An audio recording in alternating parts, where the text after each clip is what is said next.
ಆತ್ಮೀಯ H60 news ಅರ್ಥಾತ್ ಸೀತಾರಾಮ್ ನ್ಯೂಸದ ವೀಕ್ಷಕರೇ, ನಾನು ನಿಮ್ಮವ ಎಂ ಆಯುಧ ಮಲ್ಲಪ್ಪ ಜೊತೆ ಅವರು.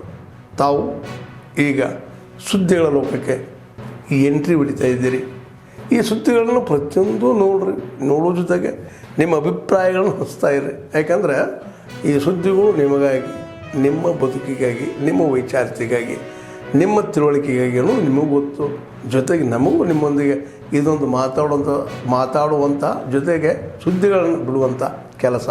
ಈ ಕೆಲಸದಲ್ಲಿ ನಾವು ನಿಮ್ಮೊಂದಿಗಿದ್ದೀವಿ ಅಂತ ಹೇಳ್ತಾ ನೋಡ್ತಾ ಇರಿ ಸುದ್ದಿಗಳನ್ನು ಅಂತ ಹೇಳಿದಾಗ ಎಲೆಕ್ಷನ್ ಮುಂದಿನ ಹಿಯರಿಂಗ್ ಆಗೋ ತನಕ ಇದನ್ನ ನಾವು ಪೆಂಡಿಂಗ್ ಇಡ್ತೀವಿ, ಡಿಸಿಷನ್ ಇಂಪ್ಲಿಮೆಂಟ್ ಮಾಡೋದಿಲ್ಲ ಅನ್ನುವಂತ ಒಂದು ಮುಚ್ಚಳಿಕೆಯನ್ನ ಸರ್ಕಾರದಿಂದ ಅವಾಗ ಬರೆದುಕೊಟ್ಟಿತ್ತು.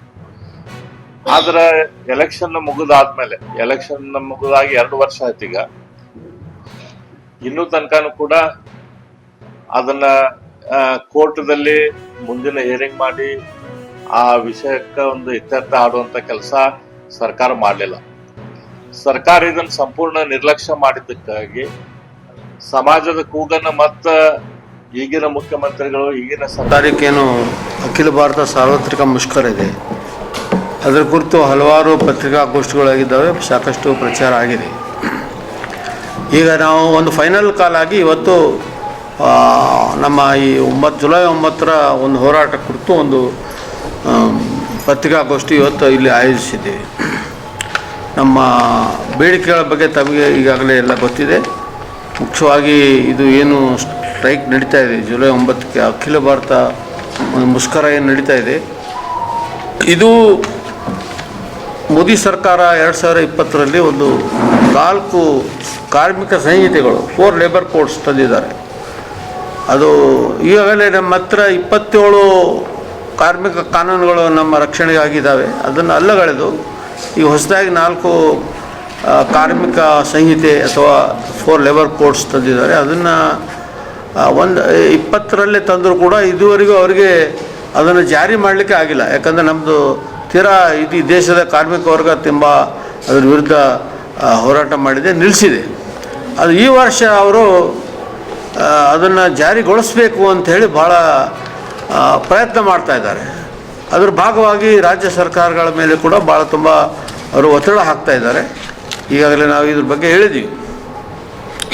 ರಾಜ್ಯ ಸರ್ಕಾರ, ಕರ್ನಾಟಕ ರಾಜ್ಯ ಸರ್ಕಾರ ಕೂಡ ಇದನ್ನು ಭಾಳ ಮೋದಿ ಸರ್ಕಾರದಕ್ಕಿಂತ ಇವರೇನೇ ಹೆಚ್ಚು ಮುತುವರ್ಜಿ ವಹಿಸಿಕೊಂಡು ಇದನ್ನು ಜಾರಿಗೊಳಿಸಲಿಕ್ಕೆ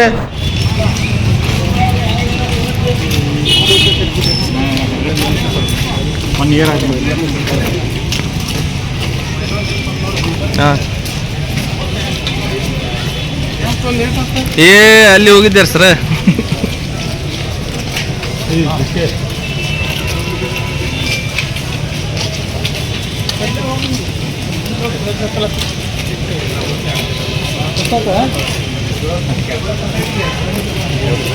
ಸರ್ ವೆಲ್ಕಮ್ ಟು ಧಾರವಾಡ.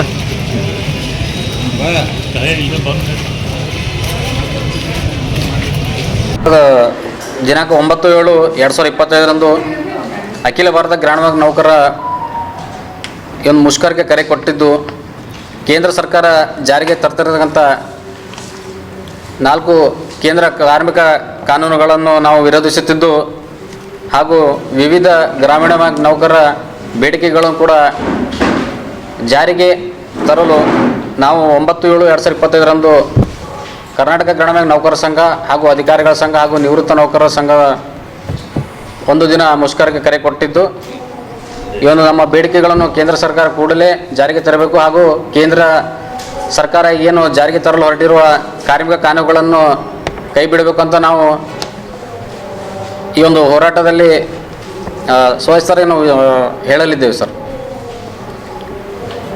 ಇದರಲ್ಲಿ ಪ್ರಮುಖವಾದ ನಮ್ಮ ಗ್ರಾಮೀಣ ಬ್ಯಾಂಕ್ ನೌಕರರ ಬೇಡಿಕೆಗಳಲ್ಲಿ ಅಂದರೆ, ಗ್ರಾಮೀಣ ಬ್ಯಾಂಕ್ಗಳು IPO-ವನ್ನು ಷೇರು ಮಾರುಕಟ್ಟೆಗೆ ಪರಿಚಯಿಸುವ ಮೂಲಕ ಗ್ರಾಮೀಣ ಬ್ಯಾಂಕ್ಗಳನ್ನು ಖಾಸಗೀಕರಣ ಕಡೆನೇ ಕೇಂದ್ರ ಸರ್ಕಾರ ತರ್ತಾ ಇದೆ. ಸೊ ಇದರಿಂದ ಗ್ರಾಮೀಣ ಬ್ಯಾಂಕು ಖಾಸಗೀಕರಣವನ್ನು ಕೂಡಲೇ ಕೈ ಬಿಡಬೇಕು, ಯಥಾ ರೀತಿಯಲ್ಲಿ ಮುಂದುವರಿಸಬೇಕು ಅಂತ ನಾವು ಬೇಡಿಕೆ ನೀಡ್ತಾ ಇದ್ದೀವಿ. ಅದೇ ರೀತಿ ಪ್ರೇರಕ ಬ್ಯಾಂಕ್ಗಳಿಂದ ಬಿಡುಗಡೆಗೊಳಿಸಿ